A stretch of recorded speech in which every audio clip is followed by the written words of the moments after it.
There was a chemistry professor who used the chemistry podium as a pulpit to sort of preach against faith and preach against Christianity in a chemistry lecture of all things. Who would have thunk?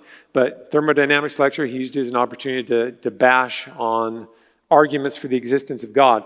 And I didn't, at the time, feel inclined to raise my hand and challenge him, and I didn't go to office hours. But I felt stirred. I didn't find anything in his argument to be compelling.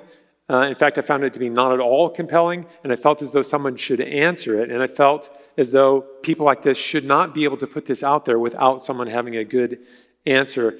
And so I think that was the beginning for me of stirrings of apologetic activity and praying about it, and eventually the Lord called me into that, and I was not expecting that at the time.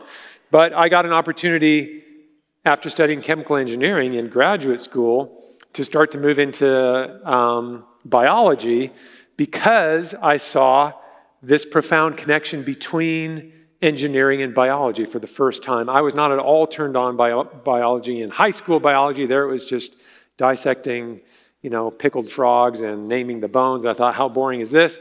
But when I was looking at life at the molecular level, at the subcellular level, I thought this is engineering. And not only that, it's remarkable engineering, far beyond any engineering that humans do. And it really, really fascinated me. It also touched back on this apologetic strand, and I started to think, hang on, if this looks so much like engineering, like superhuman engineering, then it probably is engineering. Is there any way that I could show this? Is there anything I could do in the lab that would actually demonstrate that this is a design thing and it's not an evolved thing? And so doors opened as I started to pursue that, and I got an opportunity to actually build a research program around just that sort of question.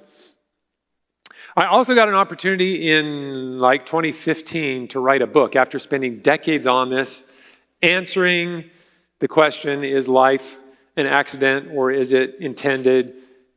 It is intended, it's not an accident. So that's the bottom line. You can go now. No, I got an opportunity to write a book, and different strategies for writing the book occurred to me. One could be that I could take this technical work and distill it down for a non-technical audience and write that kind of a book.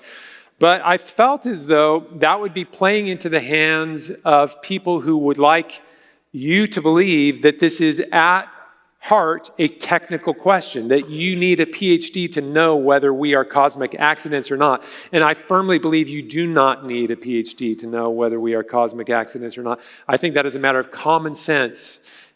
We can know that with certainty without having special educational training, without having expertise.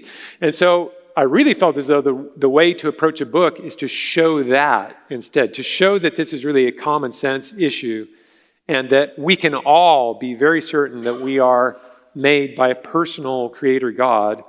And then bring in some science as well to show, now that you know that, and you don't need a PhD to know it, by the way, you can go into the lab and actually confirm it. And anything that you hear coming out of the scientific community that says otherwise is actually distorting the science. That's what I want to tell you. But you can only be confident of that if you know, as a non-expert, no, I know that this is true and this is how I know it. And then you're immune to all the claims to the contrary. So that was the point of the book. I want to just quickly give you some evidence that smart people, highly educated, brilliant people who are working in a certain field can still come to stupid conclusions. It is possible.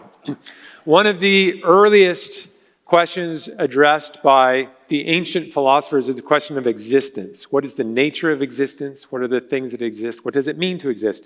And one of the early luminaries, you won't have heard of this guy, but he was one of these brilliant Greek philosophers, Gorgias, who spent his life on that very question, the question of existence, and pondered it for decades and wrote extensively on it.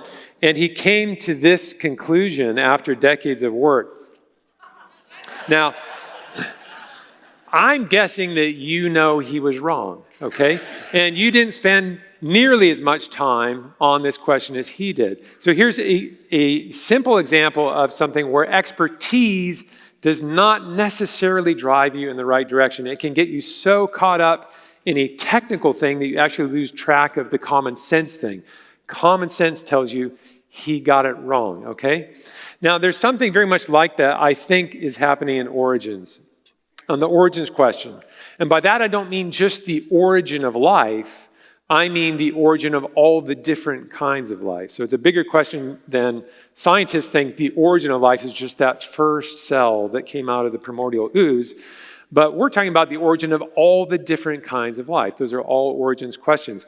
And on this, I believe it is also the case that simple experience and simple common sense reasoning actually leads you more faithfully to the basic truth. I'm not saying you know all technical truths in common sense. You don't know about quantum mechanics through common sense, but you know the answers to the biggest and most important questions through common sense. And this has actually been affirmed by from interesting quarters. Alison Gopnik is a psychology professor at UC Berkeley. And as I was working on the book, I came across this quote by her. She said, "By elementary school age, children start to invoke an ultimate godlike designer to explain the complexity of the world around them, even children brought up as atheists." And I thought, that's interesting. Because what that means is it's not parental indoctrination that's causing a 4-year-old to know when he or she looks at a butterfly that was made by a godlike designer. It's something innate, that we all get this. And it actually must be the indoctrination that later convinces that 4-year-old turned into a 14-year-old, turned into a 24-year-old, that, oh no, that's an evolved thing that wasn't made by a godlike designer. At least it opens up that possibility. That quote comes from this article in the Wall Street Journal where Gopnik was not saying this approvingly. She was saying this is a bad thing. Because kids think that life came from a godlike designer, it causes problems for us when we try to teach them where life really came from. And we have to undo all this bad thinking. So we should start earlier with 2-year-olds, 3-year-olds, 4-year-olds, and start to show them that life should not be thought of that way, that actually there's a technical explanation for life, and that way it causes less frustration for high school teachers and college teachers. Well, if she's right, if Gopnik is right, and the 4-year-olds are wrong, then the picture looks like this, doesn't it? It's an elitist view of science. We are all down here on the lowlands, but the elite, educated experts are up there in the ivory tower. They understand the truth about such important questions as where did we come from, what are we, and where are we going?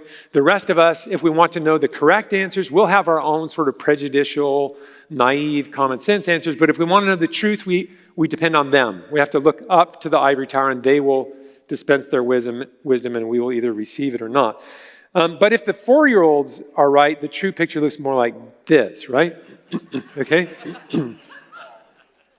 Everybody on these big matters has an innate knowledge of what's true, and they either fight against it or they don't, but they know what's true, and the academy has dug themselves into a hole by coming up with an alternative explanation, an alternative version of the truth, and the more they dig, the more they're stuck.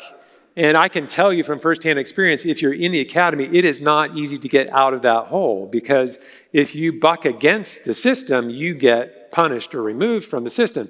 So it becomes something where they're stuck in a way of thinking they really can't get out. And yet, people who aren't in that situation see just fine. It reminds me, it might remind you, of a certain children's story about an emperor who had no clothes. So in that story, it really is about this elitist problem that the people who are most concerned about appearances are the most liable to be party to a fallacy and to perpetuate it just because they don't want to look stupid. But children, typically, who aren't worried about that, they don't care what they look like. They just call a spade a spade. It would take a child to say, hey, he's not wearing any clothes. And of course, the adults all know that too, right? But they're pretending because they don't want to be thought foolish. I think the situation is very similar.